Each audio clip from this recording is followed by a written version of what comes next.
What up, everybody? My name is Ed Love, and it's time for another edition of Cmon, son. First and foremost, everybody is talking about President Trump's arrest in New York City. Oh, yeah. And he got fingerprinted. They indicted him on 30-something counts of whatever the hell they indicted him on. I still don't even know what the hell they indicted him on. But everybody's talking about his arrest, and everybody was waiting to see the mugshot. Come on, son. The hell with his mugshot. They should have gave his toupee separate charges and the mugshot for that, just for looking horrible. Come on, son. President Trump, you know that's a horrible looking toupee. And speaking of presidencies and presidents and first ladies and all that other crap right there, First Lady Joe Biden says, congratulations to both teams. So I know we'll have the champions come to the White House. We always do. So, you know, we'll have LSU come. But you know what? I'm going to tell Joe, I think Iowa should come too, because they played such a good game. So, right? So winners and losers, that's sportsmanship. That's good sportsmanship. Bitch, why are you mad? come on, son. They don't get invited to the White House. You know what that's like? That's like giving participation belts to everybody that Floyd Mayweather beat up. Come on, son. That don't make no goddamn sense at all, okay? And everybody that was complaining about Angel Reese doing this, the John Cena You Can't See Me thing. And the reason I did this is because while we were making the album to which my theme music is on, my younger brother Sean was always our litmus test.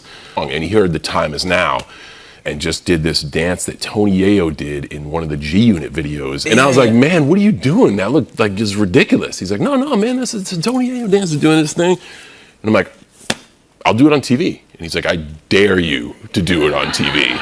Shout to him. And that dance was created of me being on a run, because I was on the run in the club video. A lot of people don't know that. I was trying not to show my face.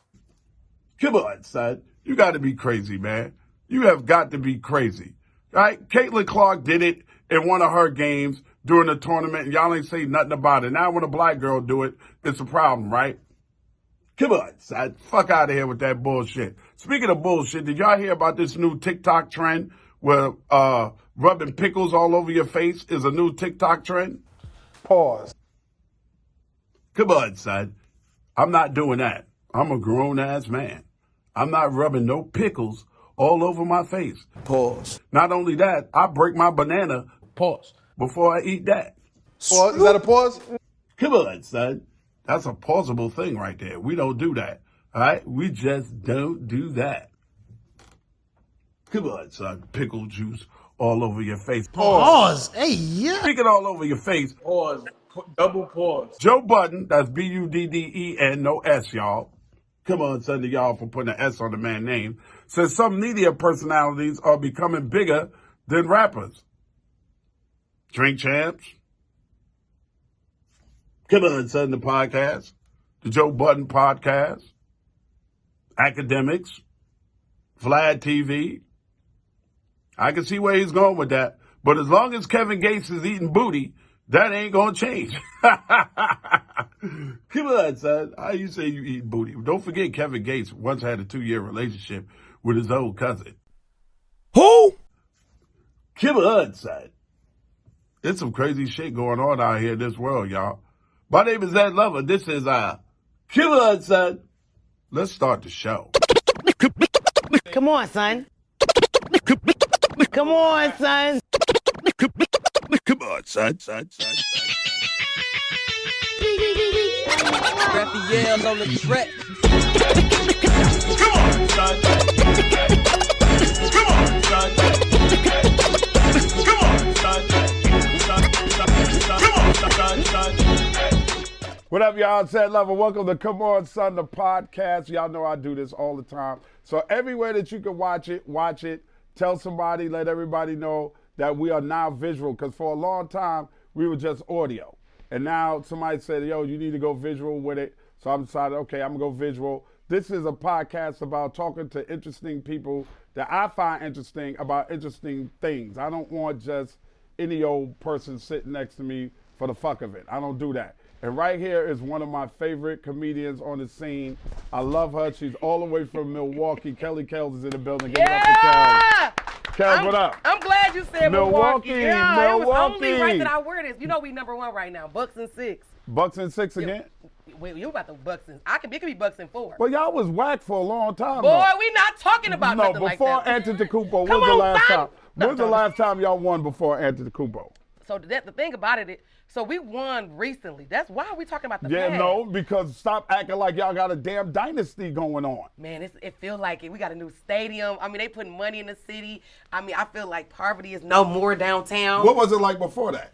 Ooh, it was a dark, scary, gloomy place. No, I mean, it was just scary. Nobody was coming. The franchises wasn't pulling up. We wasn't getting ESPN games. We wasn't the prime time franchise team. And now we out here outside. And I ain't even had no jacket before we started. I'm gonna keep it real. You didn't have no Milwaukee Bucks jacket? I had a jersey and stuff like that, but now I got everything. I was gonna wear my socks, but I just had them on. I was like, I can't do 2 days in a row.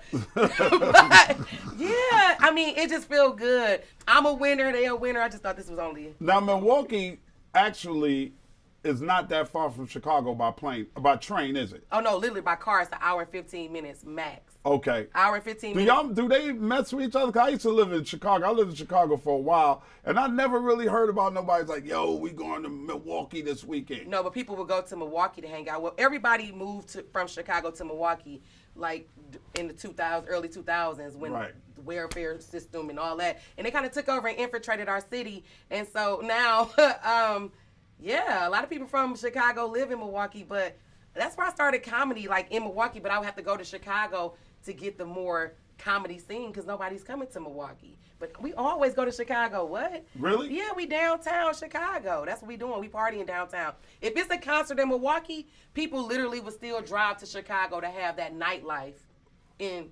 Chicago and see the same concert that's still in Chicago. Really? So Yeah. there was no nightlife in Milwaukee? No, if there's one now because you know the Bucks. Because of the Bucks. And then Kelly Kellz, that shit crazy. Like, come on. I said, yeah.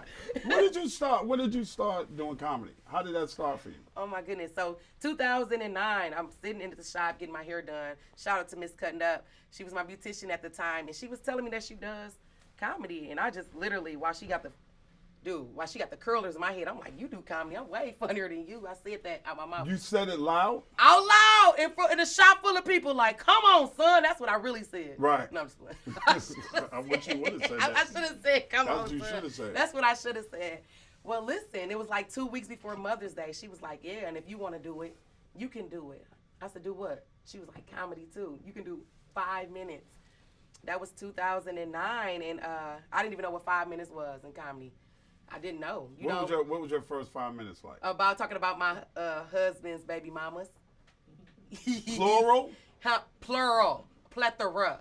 How many baby mothers you got? Damn. Come on, son.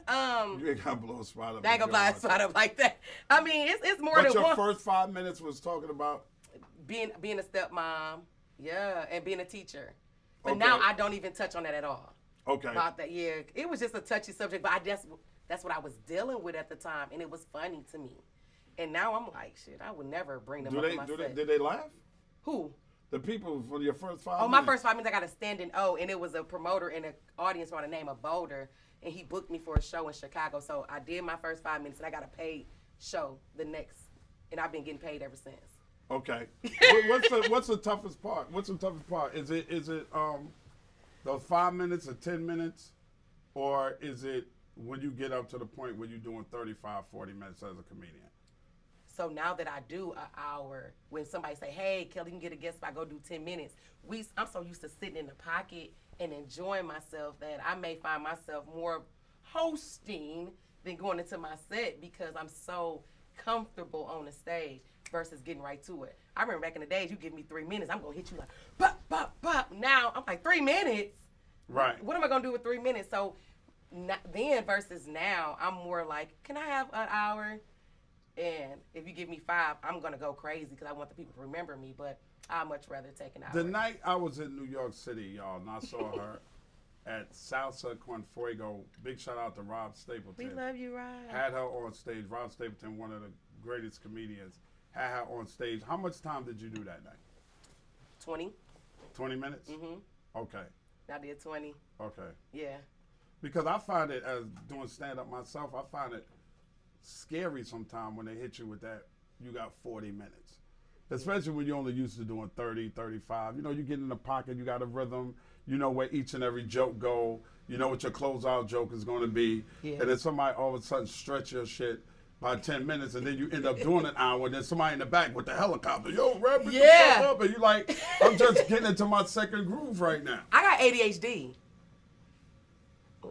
Are you kidding me? Nah, I am. I don't know. I Googled it, and I do have some of the symptoms. So, in my mind, I could do an hour because I'm like, I don't know what the hell I was just talking about. So, and these people don't care because I'm entertaining. Next subject, shit, I don't give it. I don't care. Right. And they be sitting there like, I'm like, oh, shit. I can say whatever I want to say because I got them. So, I really focus on, if I could be completely honest, just really hitting them hard like my first 5-10 minutes. Pull them in. Let them know I love them. Ladies, relax. I don't want your man. My husband over here, he got gold teeth and dreads. What's up, babe? Like, you know what I'm saying? I'm sexy, I'm fine, and I'm funny, and I'm smart. And all this shit is about to happen right in front of you. So enjoy. So now they just like, I'm like, yeah. What'd you give up for comedy? What was you doing before stand-up? I was teaching the world. I was our babies. I have a master's in administrative leadership, so I taught for 9 years. I was a school teacher for 9 years. Yeah. For real? Yeah. Wow. I'm certified K through 12. So I started off in second grade. I taught second grade for like 3 years. Then I went to middle school for 2, and then I ended in high school, teaching American Authors World Lit, English 10. In high school? In high school. And you gave all of that up? What? A secure You sound silly. I gave it check up. every 2 weeks, benefits, all of that for the unknown world of comedy. Man, that was the best thing I could ever done. Really? For the kids too. I wasn't there no more. I tell the kids, hey y'all, what y'all want to do? No lesson plan. No lesson plan, but I was cool with the principal. See, that's what I mean. I've always had favor. So I'm cool with the principal. They like, Kelly, what you doing? I'm like, a review. From 2 weeks ago. Yeah, I'm not doing nothing. Why? Because you was already on stage, I was already on stages, I was already getting calls. And so at first I started taking days off, and I was like, Kelly, don't do that to the students. Right. I really did love my students and still do. I have a really close relationship with a lot of parents to this day. And I'm like, nah, I'm going to stop. So I actually didn't just quit. I became a substitute. Substitutes are the best. You get to pop in and pretend to be a teacher. And then pop out? And then pop out like, I don't even like y'all. Shit, I ain't coming back tomorrow. Just sit there, open your books, chapter 13. No, whatever. This when Netflix had just came out. And I had some codes. This when the codes was popping. So I'm like, we about to watch a movie. How you watch a movie on that? Oh, they had computers or something? Yeah, you pop that thing on your screen, project it over to your screen from your computer. It's the whole movie. You know, I went to school, you know. Yeah. We had the advocates. You run the advocates with the beads. You put 13 and 5, and you had to put the, I went to school a long time ago. Now, I believe in order to be successful, you have to have a certain amount of concentration, certain amount of dedication, and a certain amount of admiration. Oh, that's good. Who did you admire? Who influenced you? Everybody that's really great can always go back and tell you who they looked up to. Like, you can look at Kobe and you can see a lot of Michael Jordan, right? You know Kobe studied Mike, right? Okay. So he had to have that kind of admiration for Mike, along with his dedication and concentration on his craft, in order to be successful. Yeah. You're on that road. Who did you look to? Who was hilarious to you? Who do you find hilarious right now? So, if I can be completely honest with you and all your viewers, man, I grew up in the hood, but I had a very secluded life. I know that sounds crazy. My mother, I'm in Girl Scouts, I'm in cheerleading, I'm in all the activities. So I didn't find myself watching a lot of TV. I didn't grow up, even though it was the the Comic View era, the Def Jam era and all that, I missed it. So I didn't sneak and watch it at night. So I didn't grow up watching comedy. My family is funny, right? Okay. On Sunday, we all sitting around, my great-grandma, granny, she cooking, and everybody's around laughing, talking about everybody, but having a good time. Very family-oriented, close-knit. So I found my humor there. But then I realized, I was a theater major in high school, so I always known I was going to be in television in front of a camera. I Somehow, some way. Yeah. In front of a classroom first, and then in Man, that's your first audience. Think Right. about it. You performing every day in front of these kids. Like, give them your best. If not, they're gonna fail. Like, so every day I went in that mud as a different person. Like, what do y'all need from me today? Right. And I gave them the best of me each day. And so that just transcends to the screen. I mean, to the stage and the screen. But then I go to LA. My first time, everybody like, okay, Bob Sumner is the man. Yeah, absolutely. You hear me? But I didn't know, and I'm not knowing. But my husband know everything. Right. Shout out to James. He really locked in because he grew up watching this stuff. I go, he like, you need to go to LA and meet Bob Sumner and do the Comedy Store. I go to the Comedy Store. Red Grant hosting, and Red Grant has seen me in Milwaukee. So when I was in the green room, I was just, I'm just doing comedy regular, not knowing what a monster is. I walk in, they was like, hey, Kelly gonna go last because she a nigga. I was like, what that mean? Who like, said that, Red Grant? Red Grant. They was like, she a monster. I was like, okay. I didn't know what that means. So I go last. Nobody's really paying attention. Like, Martin was in there that night. Is this a Tuesday or Chocolate Sunday? This is the Comedy Store. Okay. Not the Laugh Factory. Okay. Yeah, so talent is in the audience, though. Okay. Talent is just comedy is in the audience. My cousin? Yes! And I didn't know who he was. Look out for that Cousins of Comedy tour coming to space near you. Ooh, and I'm going to be there. Yeah, we've been doing that. I'm definitely We've been having a cousin. good time on that. Am I related? Absolutely. Now you are. Don't worry Thank about you, it. cousin. So who's in that room with you when you touch the stage? It's Melly Camacho there, Red Funny Grant, Martin in the audience. It was just like a lot of who's. But they in their own little world. And I'm Right. not caring because the audience is dying laughing. But talent is watching apparently. I come to the back, I'm sweating bullets. I'm talking about looking like a rotisserie chicken, Right. Boston Market. I mean, that motherfucker sweating. And I sit down there and talent, like, I got my head down. Because, even when you gave your best, you just Right. really overthinking it. Talent like, yo, bitch, you're funny. Wait. Who is this man who just called me out my name? Right. I jump on the phone with my husband, like, hey, babe, this dude named Talent just called me a bitch. He was like, Talent? It's just comedy. He said, man, get the fuck off the phone with me and talk to that nigga. I said, what? What? He just called me out my name. Right. He was like, yo, that's Talent. It's just comedy. He was like, shut up. You was not around town. I'm like, yeah, I am. So I went back over there like, hi. Hi, Mr. Talent. Hi, How are Mr. you? Talent. Talent was like, have you ever been to New York? I was like, I've never been in New York. He's like, you need to come to New York. And I was like, when? He was like, as soon as possible. I gave him James' information. They talked 2 weeks later. James and I, we flew to New York. I think that the comedy audience in New York is way more attentive than a comedy audience in LA. Absolutely. And Well, I've done they both. get it. They get it. In New York, they get it. They're comedy connoisseurs in New York. Right. You can go watch comedy from 10 o'clock in the morning to 5 o'clock in the morning. Right. Right? You get what I'm saying? So they watching comedy all day. I love it. I feel like I got sharp in New York. I feel like I was able to take everything that I've learned from, obviously, in the Midwest, because that's where I traveled, the Midwest first, before Right. people would come and get me. I was just going to get them. Like, hey, can I get on your show? Right. Yeah, I put in that type of work. I was okay with that.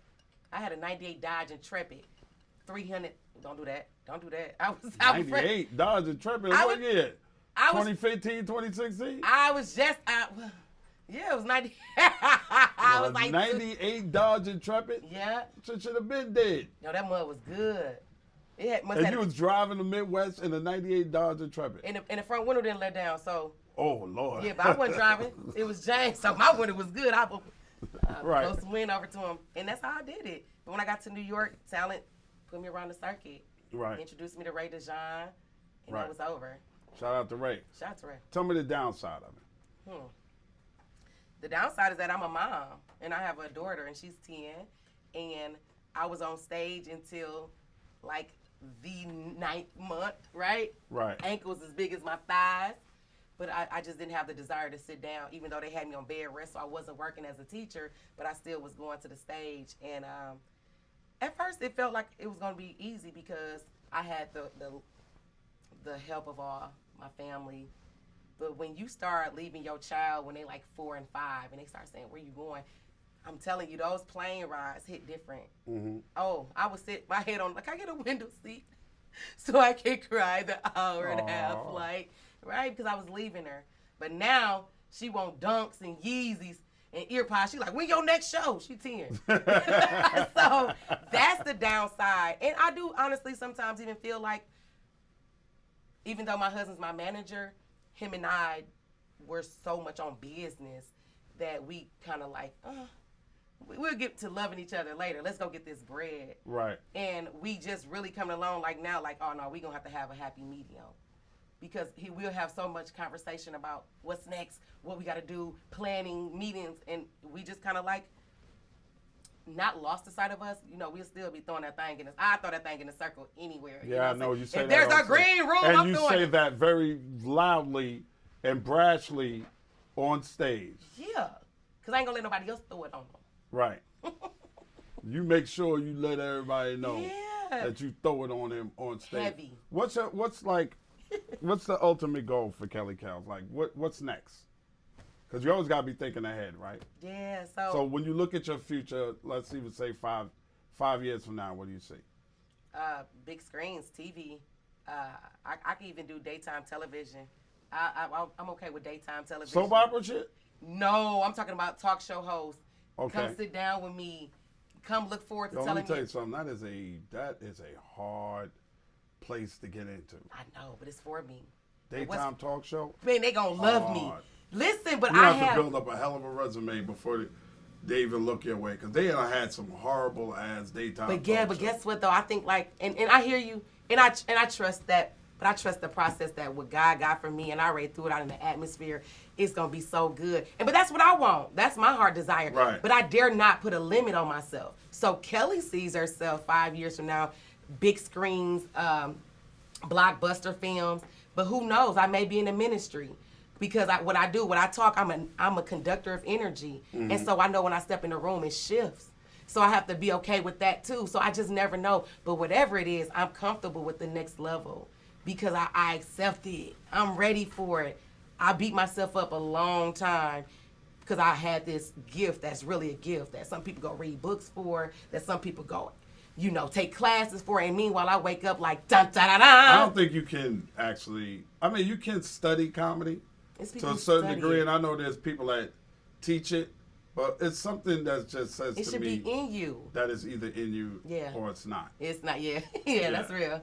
You know what I mean? Like it's tough to find your voice. That's the hardest part. Chris Rock told me that one time. Mm-hmm. He was like, I asked him when he found his voice. He's like, yo, it took me like good 10, 15 years to find my voice. He's like, before that, I was just up there, and I was just like talking crazy shit. Damon Williams told me the exact same thing. Shout out to Damon Williams in Chicago. Yeah, shout out to my man in Chicago. I'm coming to your room. You gonna do riddles? I know. Yeah, you gotta do riddles. Riddles I've is been promising amazing for a long time, and every time he hits me to do riddles, it's always on the weekend when I got to do something else. Yeah. But Damon is my man. I'm gonna do riddles. Everybody loves you. Why wouldn't I'm gonna do riddles. You gotta do riddles. They're gonna enjoy you. I did City Winery. We did something called Jokes and Jams at the City Winery in Chicago. I was surprised. It was cold as fuck that day. And we sold that shit out from top to bottom. Yeah, the weather don't stop people in Chicago. No. I gotta be a natural disaster. Yeah, they was out there when the polar vortex. Remember when the polar vortex hit Chicago all across the Midwest, and it was like below zero. It was like 32 below. And they was out there doing the polar dive. They was outside in the water and everything. When you could throw the water up in the air and it would freeze. How do y'all put up with that shit? You from Milwaukee? No. I don't like it. I got it. My bones ain't the same no more. I'm really a peach now. Right. I'm a peach. I'm thick like a peach. Yo, that shit is whack. But I'm gonna tell you something. Because of that weather and because of the Midwest cold, it was a polar vortex when Jussie Smollett came with that bullshit. Boy. Soon as he said it, I was on the radio the next day and I said he's lying, and everybody was behind him. What my man named Lee Daniels. Let's do this for Jussie, and he was like, I'm the gay Tupac and all that fucking bullshit. And I was like, this, without me saying motherfucker nigga, I was like, he's a fucking liar because it's too cold for anybody to be walking the fucking subway. And Chicago, he was on Lower Wacker. Nobody.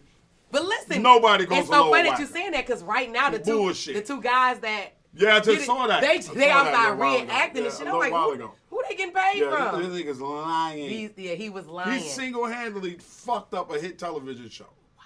And that was good too. Single-handedly. It was good too, but it was kind of like dwindling down. Yeah, it was. It was dwindling down. It was because like you know what happened with the shit, right? They started singing on. And they did. It's like, boy, is this Glee? Boy, On shit. every episode and I started about fast forwarding like, nothing. shit. Let me get to the regular About part. nothing. They lost me. What's my man name? You know my man that was the lead, the light skinned nigga. Terrence Howard. When that nigga made an album in jail, I was like, fuck this shit. I'm over it. bullshit. Yeah, I'm not a musical type of girl. But Taraji is so dope. Like, you know. I love Taraji. We fucks with Taraji. I'm inspired by Taraji. I mean, I remember she did her interview and she said, I took my son and I moved to LA and the eyes were against me. Now, I don't have that type of story, but I know the eyes be, I just love Taraji. Well, a little while ago, she did say some foul shit. What'd she say? You know, she was up with my girl, Angie Martinez. Shout out to Angie Martinez. Angie got her own thing going on, like me, she do. too. And they was up there laughing, talking about American men are ran through. And they are. Hell. Fuck you mean we ran through? Everybody a little used car. Hold on. Everybody a used little Buick. A Buick. Got more big body goddamn mileage on y'all than we Big do. body Caprice Chevy, boy. You like, I've always wondered. Big body. American men are ran through?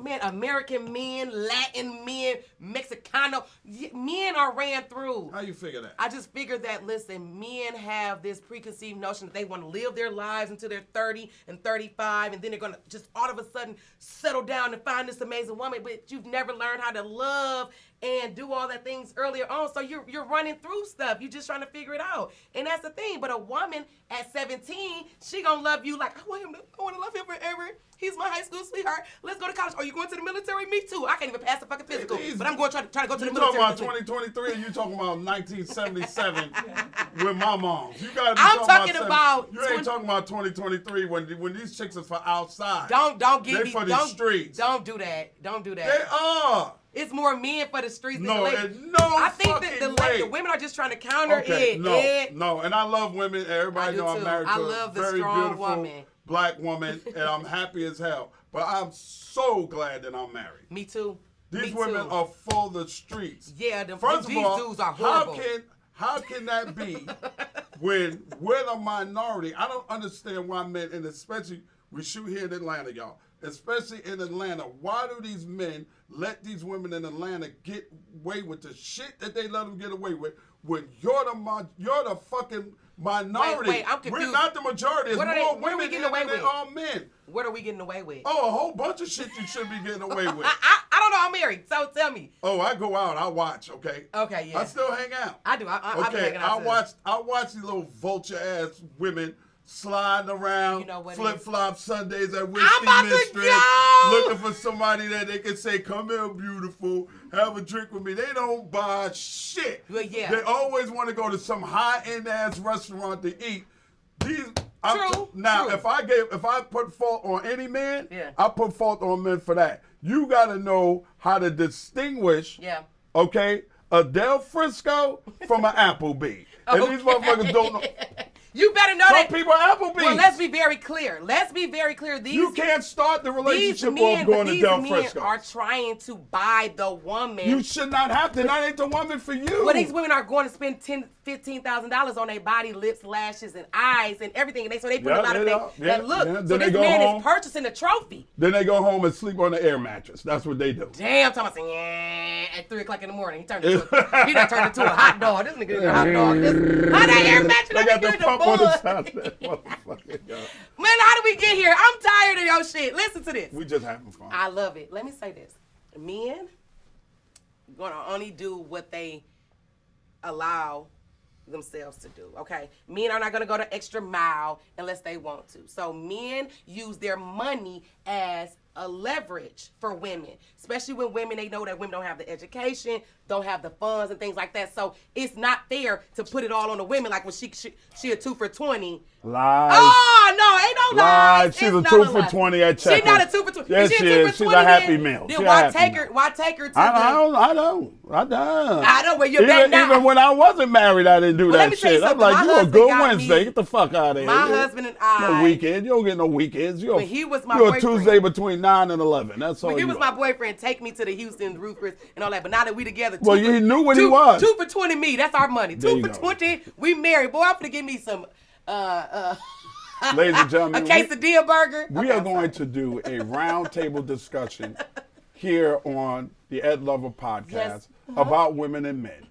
And Kelly Kellz, you're going to bring your ass right back here. I'm right, and I'm do sitting it. next to you too. Yeah, absolutely. Because we on the married side. Yes, we are. And we'll hear from these single, ready to mingle motherfuckers here in Atlanta. Y'all give it up for Kelly Kellz. Y'all. Hey! Come on, son! Y'all keep God first. Everything else will fall into place. We'll talk at you, with you, to you, and about you next week. Take care of yourselves. And until next week, come on, son. The fuck out of here with that bullshit. Bye, niggas.